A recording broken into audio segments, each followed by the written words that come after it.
everyone. My name is Joe Andersson, and I am a glass artist. The video we are now watching is the culmination of my 2 years at Konstfack in the master's program. The video is of my latest work, Being, which is an interactive light installation. Let's talk a little bit about what's going on in the video.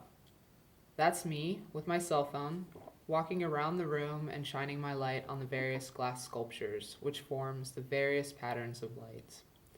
I chose to use the cell phone as a light source in an attempt to foster inclusivity in the work, because today almost everyone in the Western world has a cell phone. You can see I am now shining my light through one sculpture and onto another. The light is refracting through the first sculpture and again through the second. I am interacting with both pieces at once, which creates a different pattern on the wall. This is something I find so interesting with the work. It is constantly changing and is dependent upon how many individuals are in the room, what forms of light are being used, i.e., what cell phone the individual has, and how many objects are being interacted with. The work is in effect never the same, but reliant upon various factors such as those I just mentioned. The music in the background is composed by Jesper Målsten, which he made for this project. It is called The Sound of Light and is essential in helping to create a meditative space that envelops the individual. For this work, I made several different blown glass forms in organic shapes, and they are sitting on burnt wood pedestals. 5 of the 6 vessels are filled with water. The only form which is not filled with water is this one, and you can see the difference in the pattern formed on the wall. I find this to be so interesting because the feedback I received when testing the work was that the light patterns formed with this piece reminded individuals of being underwater, whereas the light patterns from the vessels filled with water reminded individuals of space or something angelic. You may also notice that each sculpture interacts with the cell phone light in a different way, depending upon how I made them. The sculpture which I am shining the light onto now with my cell phone was made by squeezing the glass using wet newspaper, whereas the last 2 sculptures were made with heat, gravity, and various kinetic movements. These changes in the making of the vessels changes the patterns drastically and allows for variation within the installation.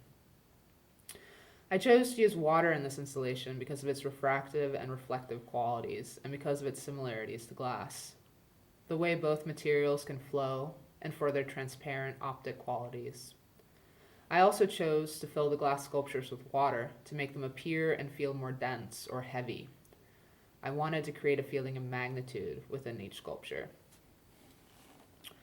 My hope with this work is to create a safe space which fosters presence and connection within the viewer, the space, the objects within the space, and the others experiencing the work at the same time.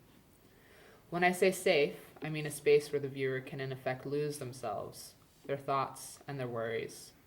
A space where it is safe to just be or feel and not be or do anything for anyone else.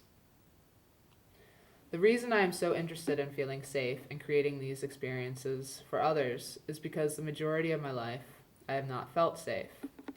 I am an incest survivor, and I was in a constant state of fear the majority of my childhood. Over a period of 10 years, I was forced by my father to perform sexual acts against my will. I later suffered from PTSD, or post-traumatic stress disorder, and developed various drug addictions as well as self-destructive behaviors.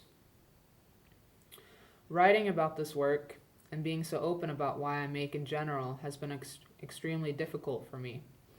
There is a part of me that just wants to forget everything that has led me up to this moment. But in doing so, I would be doing myself and others who have experienced similar traumas a disservice.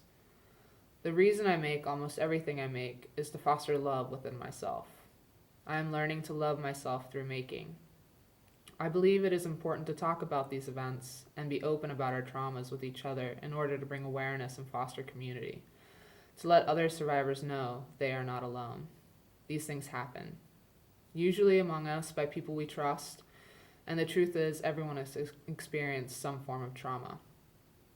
It is my hope that by sharing this information, I am not only helping myself in my healing process, but giving someone else the courage to face their fears as well as maybe the hope that they can come out of the darkness.